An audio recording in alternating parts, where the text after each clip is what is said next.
internally we have that conflict of being able to convey value that it's not exactly equal to the time.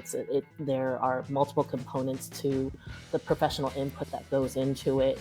How do we, how do we still provide that optimal experience to the client where the client feels heard, but also we'll deliver the medicine to the patient who's in our world, those are two separate entities. Right. Hey there, I am Dr. Jason Ballara, and this is the Know Your Why podcast, where we explore the why behind success. Every week, I meet with real estate investors, veterinary entrepreneurs, mindset coaches, authors, and fitness professionals to uncover their why and how it drives them on the winding road to success. What is your why? Hi everyone, I'm Jason Ballara, and this is the Know Your Why podcast. Today I'm here with Grace Ursery. Grace, am I saying that right? I should have asked you before I started recording. Ursery, yeah. Ursery. Grace is a self-proclaimed money geek. She's curious about economic indicators. Global trade is impacted by geopolitical alliances and tips and tricks on managing personal finance. Not unusual to this podcast, but what is unusual, not just to this podcast, I think, but to the world, is that you are a registered veterinary technician and certified veterinary practice manager. So I talk to a lot of people that are, sort of in the finance world, real estate finance, business, that kind of thing. What I have found in my discussions is that when I talk to my veterinary colleagues, it's very, very split, very different, kind of backgrounds and focuses. What was amazing when you and I first spoke was kind of just, I got really excited because we're kind of interested in a lot of the same things. That's one. Two, I think I can learn a lot from you, but like, it's just so unusual to have someone from the veterinary community to have the focus on finance that you do, and that's why I was very excited to have you on the podcast. So first, just thank you. Thanks for coming on and taking the time out today. I'm truly excited to talk again. Yeah. It's always fun to nerd out. Yeah, I mean, there's so many things that we sort of just casually mentioned when we talked before that I was like, yes, people need to hear this. So let's just start though with your background. Talk to us about kind of where you started, how you came into veterinary medicine and finance, and how it all ties together, and where you're at now. Yeah, veterinary medicine was definitely not my path when I was a little kid. I wasn't allowed to have a pet, so I decided to go and grab my own dog when I was at UCLA as an undergrad, and defied all the rules that my parents had imposed on me. And so everybody's story starts with some animal, right? And at any age of your life. And for me, it came later in life. And I was a student, and I grabbed a dog off of the West Los Angeles pound. And back then they were definitely pounds, not humane societies. And that just kind of went from pet ownership to volunteering at the Humane Society. And then it went, hey, there's a whole profession of people who take care of animals, in addition to the veterinarian.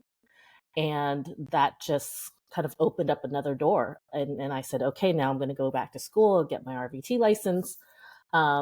Then got into the clinical practice. That was fun. It was great. I loved the ER hours. I love my ER people. They're a funny bunch. You really have to have a really great sense of humor. And just kept on exploring like how my career would pan out in veterinary medicine. And at the time, I didn't see that there was a lot of longevity being on the treatment floor and doing, cage side nursing. And so I started to look into a way to get into management. And I just got an awesome opportunity when I was at a privately owned practice, and they just let me, run with things because they needed help. And the more that I became involved with different practices and met more practice owners, veterinarians, technicians, it always came down to a couple of like reoccurring themes. Nobody wants to talk about money, we're uncomfortable talking about it with our clients when we're presenting treatment plans. Business owners get very nervous. And I would say probably a lot of that is embarrassment, talking about finances, their business as well as their personal finances, because they've made mistakes and they just don't want to talk about it, that they're a little fearful.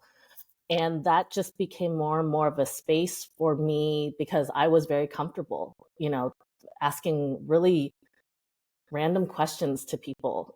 I had no problems asking, hey, how much do you make? Or how much revenue do you generate there? Or, wow, that contract is really expensive. Like, how do I, I'm really glad my contract isn't with that particular, vendor or whatever. Or how did you get, such a cool price for that whole like caseload of medications and flea control and whatnot, And so I think by being comfortable asking those questions, it allowed me to take on more responsibilities within the clinical practice. And from there, just one opportunity after another, being able to look at financial statements, profit and loss statements, worked with a really awesome veterinary CPA firm that was super nice about teaching.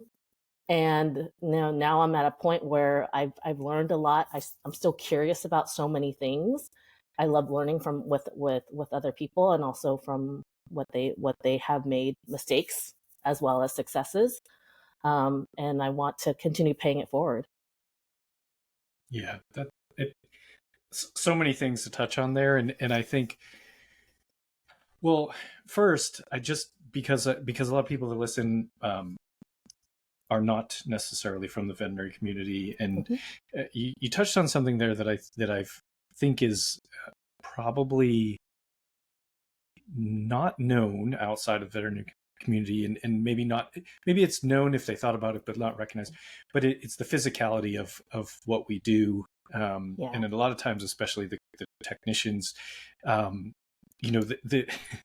these dogs, 70, 80, 110, 150 pounds, they're not trained to jump up on the table and do what you want them to do. Right. So there have been one or two. I have had, actually long ago, had a family. They had 3 mastiffs, and they were all perfectly trained dogs, and you literally could ask them to step up onto the tables, and so, right. but that's not the norm, right? So the norm is they come in, they're scared. Oftentimes it's a especially in general practice, like a rushed environment, and so it's like, what's the fastest way we can get this 150-pound flailing dog to do what we want it to do? We have to lay them down. Owners might want to nail trim. I mean, the point is there's a lot of physicality to it, and people don't want you to sedate their pets every time they come in. They don't, that would make our lives easier. But frankly, you still have to pick them up. I do surgery. All my patients are under anesthesia. Do you know how many times I pick up dogs in a day? Like, pick them up on a table, put them back down, carry them to the radiology room. I mean, there are gurneys and things like that, but it honestly doesn't generally, that doesn't make it actually that much easier. You still have to get them from gurney to table and stuff. So and I think this is probably true in human medicine on the surgery side, but they'll have like 6 people pick up a person. We don't have the luxury of the staffing to have 6 people. So it's like, for me, if I can, I pick up the dog by myself.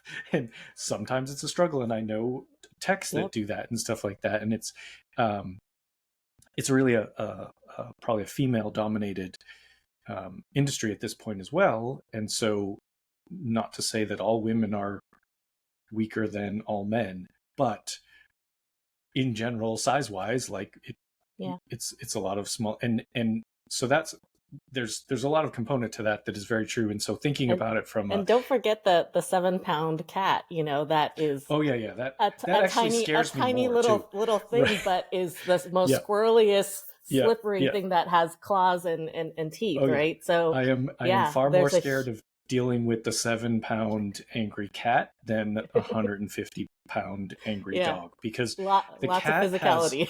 the cat has 5 weapons. Every Mhm. set of claws and their teeth. Dogs are only going to bite you. And so if you can control their head, you're done. Like, that's it. You don't have to worry about anything else. Right. The cats will just keep tearing you up. I've Yeah. seen it happen to people. I've seen it happen. I mean, I've had minor things with cats, but they are, and they are limber, Yeah. and I mean, they will fight. So it's we don't need to necessarily like get into a whole discussion on handling fractious animals and stuff. Right. But the point is, it is a physical job, and probably not looked at it from that perspective from the outside world, but it is a physical job. I can count on one hand the number of old technicians I know.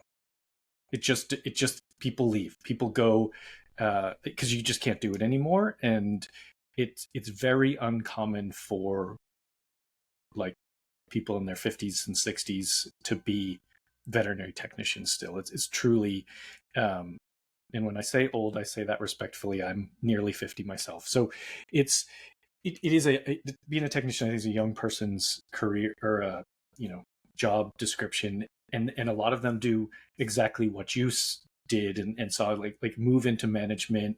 I've seen a lot of technicians leave veterinary space and go to human nursing, um, different avenues, but ultimately, I wanted to kind of point that out.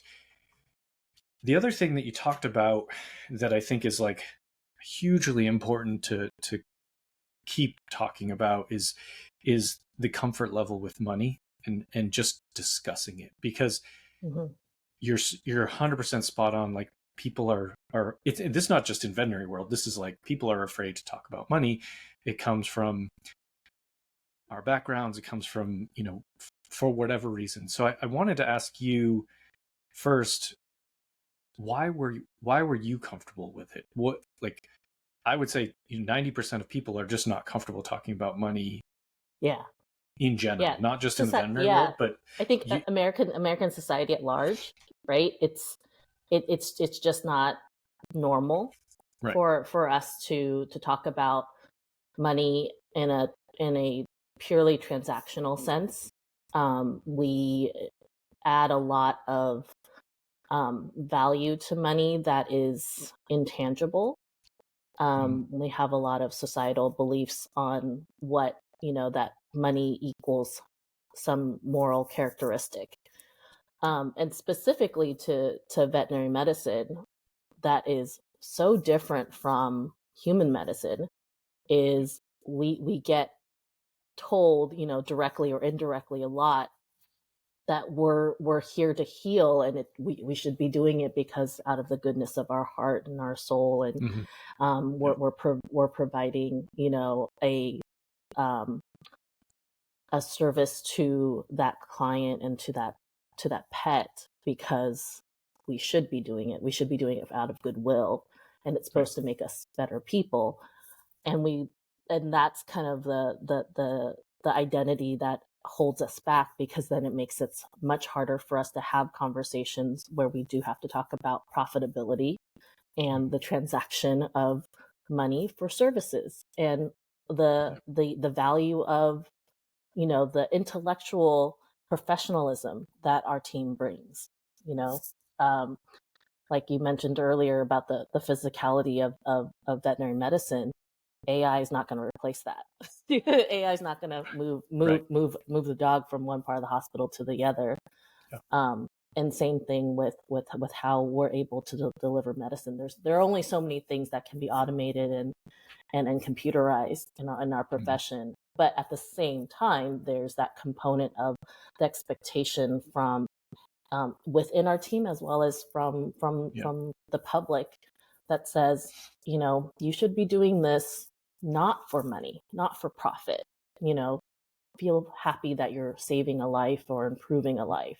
Yeah. That's a pretty hard line to walk every day, and still be a business owner, and Yeah. still be a leader in a medical practice that delivers a service but also is an employer. Right. Right. No, it's so true. You really hit it on the head, because it's you said within the team as well as externally in the public, like truly the expectation is that we should do what we do because we love animals. Mm-hmm. And we do. And we do what we do because we love animals, oh, by the way, at an extreme discount to the same medicine that's happening in human medicine and other, it's just people generally don't know what they're actually paying for their own medical care. But it's I mean, here's an example. So I have this was back in the fall. I had strep throat, which is a weird thing to get as an adult, I guess. Got strep throat. I called my doctor. They did not let me come in, so I had to go I sat in my car, and someone came out and did like the swab, like the strep throat test, and then I left. That was it. That was my whole, like, that was my doctor's visit. I left, and they called me and were like, "It's positive. We'll call in your prescription for antibiotics." Okay, great. Don't get me wrong. I don't have a problem with how this happened. I was totally fine to not go in and sit down and talk to someone. It was a $368 consultation to have my throat swabbed in the parking lot. And it was, whatever the test is, what the test is. Like, most of the lab tests are kind of the same in human and veterinary medicine, because they're a lot of times run in similar labs or sister labs. But that consult was $368. And then I went through my course of antibiotics, and it came back. I got strep throat again, like 3 days later. Called, had a teleconsult with a physician's assistant, who told me, I said, I have strep throat again. Like, the antibiotics have been gone for 3 days, whatever it was. I was like, this is how things work. Like, maybe it's a resistant or whatever. She argued with me, wouldn't do that, wouldn't do anything, wouldn't give me more antibiotics. I got charged another $368 consult for that one. 3 days later, I was like, this is just getting worse. Can we maybe, if you need me to do another test before you'll prescribe antibiotics, fine. Came back to the parking lot, got swabbed again, $368 plus the test fee again. Guess what? I had a resistant strain of strep throat. Right. Like, and at that point, like, where you're like, why did you not culture it from the get-go, right? Like I knew. Right. I knew the answer. I knew I had strep throat again. I knew what it was. I told her what it was. She argued with me. So that whole thing was like, I don't know, $2,000 between lab tests and right. These consults that they're calling it. And I'm just like, that's fine. But if we did that, it would be like plastered all over social media. How terrible! Like, we don't care about that. You didn't get the value out of those 2-3 visits that equated to $300 a pop, right? Yeah. And we strive so hard in veterinary medicine to deliver the value for not only the cost but also the time. Like, if we talk about asking the team to go from 20-minute appointment times to 15-minute appointment times, and they're like, oh no, like, well, how can you increase prices for your exam fees and reduce the appointment block? And internally, we have that conflict of being able to convey value that it's not exactly equal to the time. There are multiple components to the professional input that goes into it. How do we, how do we still provide that optimal experience to the client, where the client feels heard, but also be able to deliver the medicine to the patient, who's in our world, those are two separate entities. Right. We're actually treating two different beings. We're treating an owner and we're treating a pet. That's the reality. It's like every single consult, treatment protocol, whatever it is, you are treating two different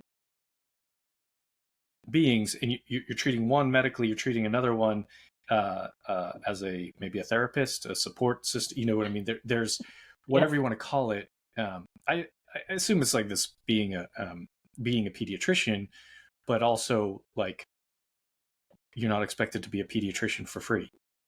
So Right. I just don't like, people don't say you should be a pediatrician for free because you should want to help kids. Right. Like that's, I've never once heard someone say that. Like, Nope. but we get told that daily, at Hmm. least.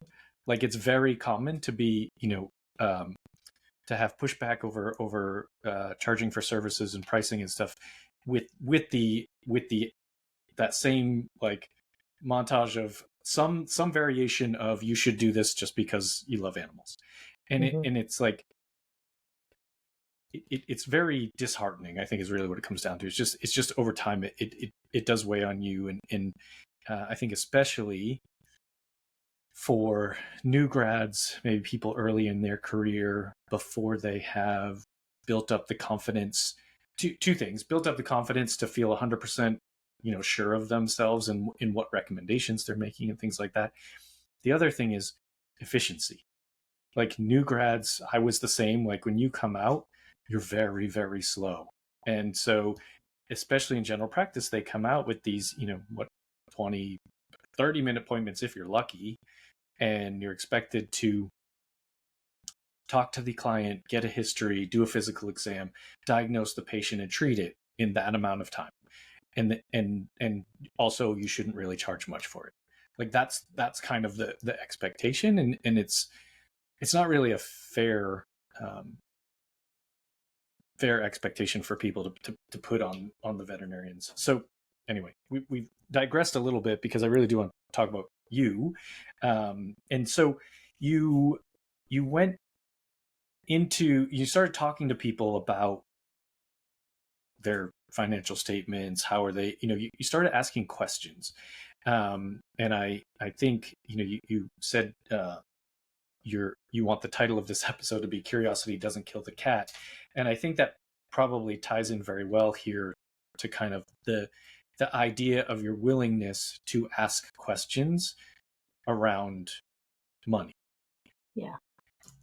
How did you, I'm sure people were initially, probably some people were put off by those questions because it's not the norm, but how did you develop that comfort level and sort of approach those types of situations? I think there was two different factors. One, there was opportunities where the person who was in that conversation with me had a catastrophic event of some sort where money was heavily impacting, their livelihood or their practice singularly, or a combination of also their personal life. And so I think there was a breaking point where they're like, I don't know what to do, where to go next. I don't know how to unravel this. And I was willing to step in and say, let's learn together, So there was that component. And I think for myself personally, I did not grow up in a household where my parents talked very openly about money. And so there was, instead of, for myself, I'm not quite sure why, but instead of shying away from it, I think I wanted to know more because I wanted to be able to control that one aspect of my life. So when I went off to UCLA, it was like, great, sign me up for financial aid and the work study program. And now I know I have a paycheck coming in, and I've got to figure out a budget on how to pay for things, because I knew that I wasn't going to be able to rely on my parents to be like an endless piggy bank. So I think there's some aspect of maybe my intrinsic need to have some control. And then when I see somebody that is in a state of chaos, panic, like I mentioned earlier, embarrassment, any combination of those things, like that's where my inner social worker comes out. It doesn't come out very often, but that's where I go, ooh, I can help you with that, Yeah. or I can be the confidant that can listen to that portion of your life, not judge you, and figure out, okay, let's triage this. And that's kind of like a little bit of where I got my emergency medicine skills from, was like, how do you, you're always triaging like the new information that's coming in and the new variable that's being thrown onto the table, right? So I think a lot of that was opportunity, and just not being scared of confronting it. And a lot of, and the motivation was less for myself directly, but more for, you're somebody in need. You know, I think I can help you. Yeah, and make no mistake, this is needed throughout the veterinary community. We don't go to school to become business people. It's just not. Right. There's not time. That's the reality of it. Is I think two factors. One, most veterinarians don't want to be business people until they suddenly own a practice, because they don't like the business person who's not a business person that they work for. Like, it's just the solution often to an unpleasant work environment is, I can do better than that. I'll go open my own practice, and then it turns out exactly the same, because the actual root of the problems that cause that initial practice to be a problem is often just carried on to the next one, because people are not asking the questions, not learning how to run a business, how to keep their finances straight, all the things that you focused on. I just, it's really fascinating. I went to just a one-day event on Saturday, and it was a lot about this, not in the veterinary world, but it was a lot about people's fears and misconceptions of how money works, and all the things that we do that we're taught are as like the norm, and how wrong those norms are if you actually want to build wealth and have financial freedom, and a lot of it comes from an unwillingness to talk about, and just to be comfortable with the topic. And you said it earlier. You said, we don't ask people how much they make, right? Like, I know. And why is that? They brought this up at that conference. The guy was like, I mean, these guys are like, they're like, I don't know if they're billionaires, but like very, very wealthy, tremendous amount of business success. But they made the point. It was like, I hang out with other people who talk about money, so I talk about money. It's like what you surround yourself with. And you mentioned the stigma around that's greed and stuff, but it's like, go to one of these conferences and see what they're doing. See what they're doing with that money. See, if you think having money is a bad thing, then you're not thinking about what you could do with that money to help others. That's the reality. Is if you're looking at it from as a negative connotation. Like, my favorite thing about the conferences that I go to in the real estate and finance world are to hear about people's foundations and what good they've done when they've reached that, high earner stage, because that's what I want. And so if I see other people have done it, and guess what? For you other medical professionals, those people didn't get through med school. You're smart enough to do it. You have the drive to do it. Like, you already spent, 4, 8, sometimes 12 years training to do what you do now. You can do this. Like, anyone can do this. Most of the people that have done this in the business world, they probably, from a pure intelligence level, may not be at the level of a doctor, right? They may not have that, but it doesn't matter, because one of the points of this conference was they're talking about, like, money is a game, and most people are playing by the wrong set of rules. Yeah. And so understanding what the rules are to get to where you need to be, and that can be on a smaller scale in your veterinary practice. That can be on a large scale if you're, buying multi-million-dollar companies. It's I see so many parallels in veterinary medicine that we can actually leverage off of, and maybe it's just a lack of looking at this perspective. But like, as a veterinary professional, medical team member, whether you're the technician or the veterinarian, like, what your minimum database needs to be, right? You have a soap you need to write, and you're going to come up with your differentials, and you're going to come up with your therapeutics. And it is now very common for us to talk about multimodal approaches, right? There's no more like one penicillin shot anymore, right?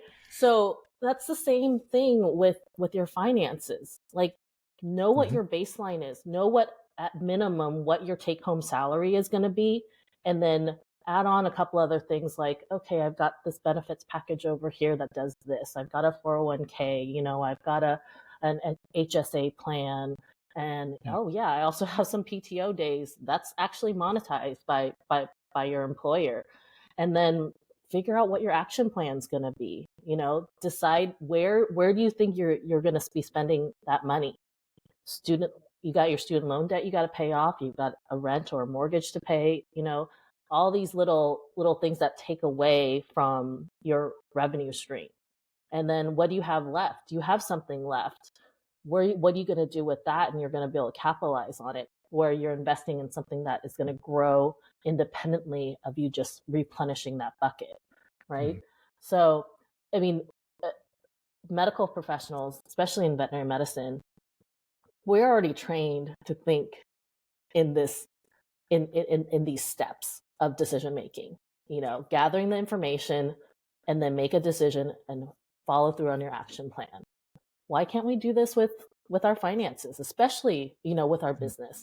And I think going back to you mentioning the new grad that's going to be slower, and or the team that is saying like, hey, like you're telling me to sell more product. I feel like a salesman if I'm gonna go in there and talk to this client about this treatment plan, but it's a financial estimate for services. um, when we break down with our team, with our new grads, with our seasoned veterinarians, anybody on the team, and you say, hey, this reference lab costs us, yes, you can look it up in the pins, it costs us $50 to run that lab. Well, we're not going to run it for $50 because I need you to collect the blood and I need you to help hold the animal, like all these different layers. And then on top of that, we've got like a building, with a roof over your Right. head and the Right. lights are on. So all these different factors come into play, and they're like, okay, so that's why, a $50 lab is being sold at $250 to the client. And you're like, oh, you're price gouging our clients. I was like, well, no, let's factor in everything in. Once we pay for all these other things that contribute to our ability to send that one lab out, we're not making a lot of profit. Yeah.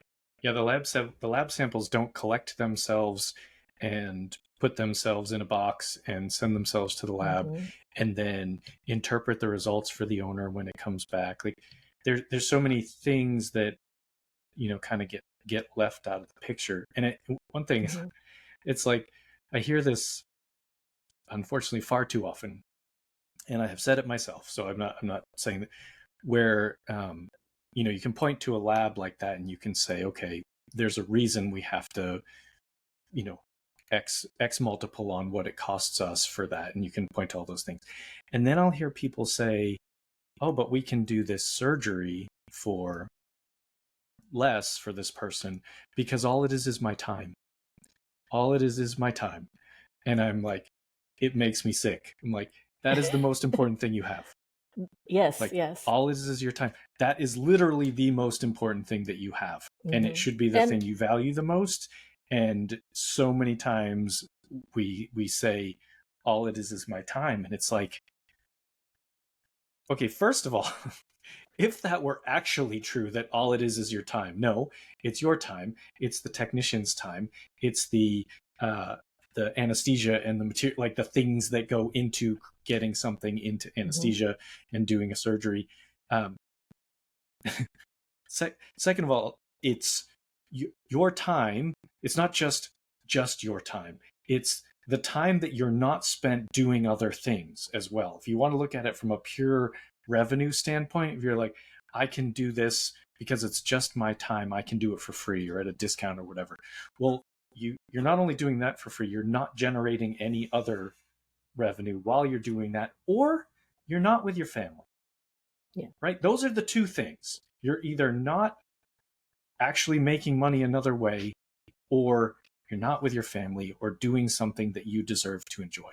And it's just this, it's a really like I said, I've said it more than once. I'll probably say it again, even, right? Like, it's just, but recognizing those things, from within, that it's not just the pushback from, the public or the clients or whatnot. It is also from within, and it's, you're as a veterinarian, your colleagues, your technicians, your front desk staff, they're going to ask you to do things for free too. It's not just going to be the clients, and it should not be any of our, I'll put it another way. It should be my choice if I want to do something for free. Well, in addition to the time element, and I'll double down on this, it's the expertise, it's the knowledge that you have gained over time, and your ability to be efficient with your time, right? So you can do that surgery and it'll take you 3 hours, and maybe you are willing to give up your time, or there can be another surgeon that can do it in 1.5 hours. Right. So there's, and it's more than just, oh, that was a faster procedure, but there was an efficiency aspect to it. There's a safety component to it, that increases for the humans that are in the OR, as well as the patient that's under anesthesia on that table. So, the professional knowledge that we bring in is rarely monetized. And because it's hard to put a number on it. But that is where your student loans aren't hard to put a number on. Right. There's quite a hefty number on that for myself, and quite frankly, other newer grads are far worse than mine. But you can put a number on it. I mean, even if you extract the time from it, so many people have, debilitating levels of student debt that you're still paying for. So it's just like valuing your time and just saying it's just my time is just like, you're right. Like, there's a million things that go into it in the expertise. I mean, between vet school and my residency and my internship, that was 8 years of my life to become a surgeon. 8 years. The first 4 years of the time I was paying. The second 4 years of that, I was making just barely enough to survive. Like, just to have a place and eat sometimes. Like, that's how that looks. And so you're and I mean, I'm not alone in that. Like, you're giving up a portion of your life to get to this point where you should be able to be compensated for your time and expertise. I mean, that's just the reality of it. So, talk to me about practice ownership. We talked about this before. I really loved the way that you kind of laid out some of the generational differences that you've seen and perceive in the veterinary community as far as practice ownership. So you have, that's a route that people can take when they get out of vet school. I would say not a lot of people go immediately into practice ownership, but it's not an uncommon goal. Tell us a little bit about your take on that. It's evolved quite a bit, right? I think over even just within the last 20 years, we've seen the demographics of practice owners change quite a bit, and love it, hate it, neutral consolidators are a huge component of that. So having a big chunk of the market being taken out of the independent practice ownership, we have to recognize that's here to stay in one form or another. So if we and there's so many different aspects of consolidators and that business model that is way more complex to unravel. So we'll kind of put that on the side. But just for the independent practice owners, I think a lot of baby boomers are now at a stage where they're looking for retirement, but they may have they may have unknowingly diversified their portfolio, right? Because they opened up a practice because they're a veterinarian, but they were given a very lucrative opportunity to also purchase the real estate that their practice sits upon. So now when they go to sell their practice to whatever entity it is, they actually have two different businesses alone, just to start, that they can really leverage off of. That is not necessarily the case for another set of practice owners that came in much later in the game, and there are a lot of the Gen Xers that practice medicine, and maybe were even able to open up their practice or buy a book of business from a retiring vet. They're, a lot of them, at least in the metro areas, they're in strip malls, that piece of land is owned by some other property management company, and their lease agreements look very different. First it was, oh, you have a triple net lease and you've got a lot of additional responsibilities, and then now they now have leases where it's tied into part of your revenue.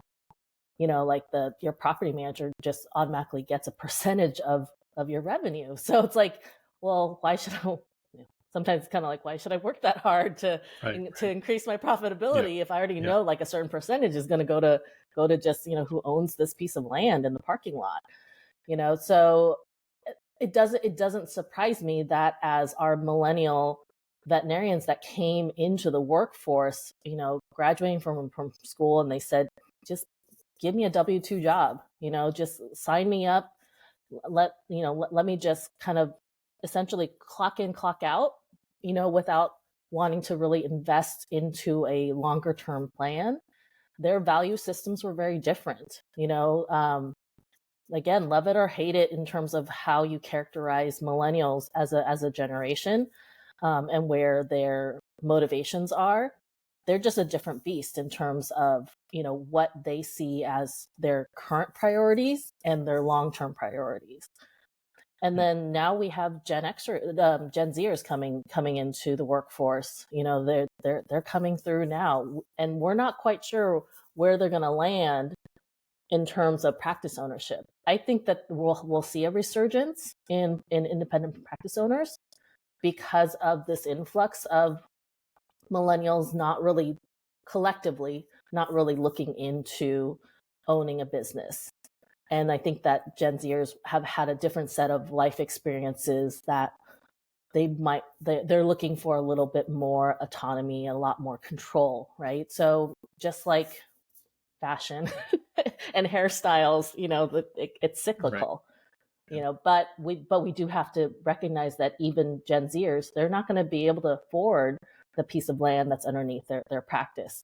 And maybe their business partnership is going to look very different because the price of entry into a practice ownership, that's much higher these days. So they're looking at partnering with another veterinarian, or bringing on, a manager that also has some equity into it. I think that those are just different opportunities that I find very exciting, because there's less cookie cutting, but at the same time, the process of going to your bank and getting a small business loan, you used to be able to just show your diploma and say, hey, I'm a veterinarian, I've got this awesome skill, that is very easily needed in a community space and monetized. Give me a business loan. Now, those banks, they've learned that the veterinary industry, is, from one perspective, a money-making machine. And from another perspective, it can be a volatile investment, So just like anything else, now they're asking a lot of questions, more than just how much money do you want to take from us? It's like, well, what is your 3-year plan? What are you going to be able to generate in revenue? Do you understand your local market, competitive market landscape? How are you going to set yourself apart? We want to see your expenses. We want to see your anticipated revenue streams. Now that barrier to entry to be a business owner as a veterinarian, now there's more challenges, right? You don't have access to purchase the land for the most part. You don't have a low monetary, threshold to make. You need to take out $1 million, versus $200,000 as, whatever that big jump is. And on top of that, you're going to be scrutinized. You're going to really need to understand how you're going to be able to finance this loan. And that can be really intimidating. Well, and I think it makes the argument for kind of what we started with in the beginning, is that you can no longer get by not knowing this stuff. You can no longer just say, I'm not going to know about finances. I'm not going to know. First of all, the information is everywhere. Like, it's not hard to find. It's not hard to learn about it anymore. You have to find, some trusted people. You have to go to the right sources, but like, it's everywhere. Like, there's a million different ways to find out about finances. And because these banks are going to look closer, if you're thinking about practice ownership, or even if you're not, you still need to look at, like, what's my financial future going to look like? But you need to learn some of those questions that get asked. You need to learn, what is a budget? What does it mean? Like, what is my exit strategy? What is my business plan? And again, that's whether you're owning the business or going to work for someone. Like, just taking whatever job you can take is maybe fine when you first get out of school, but like, you need to look at what's going to set you up for the long term.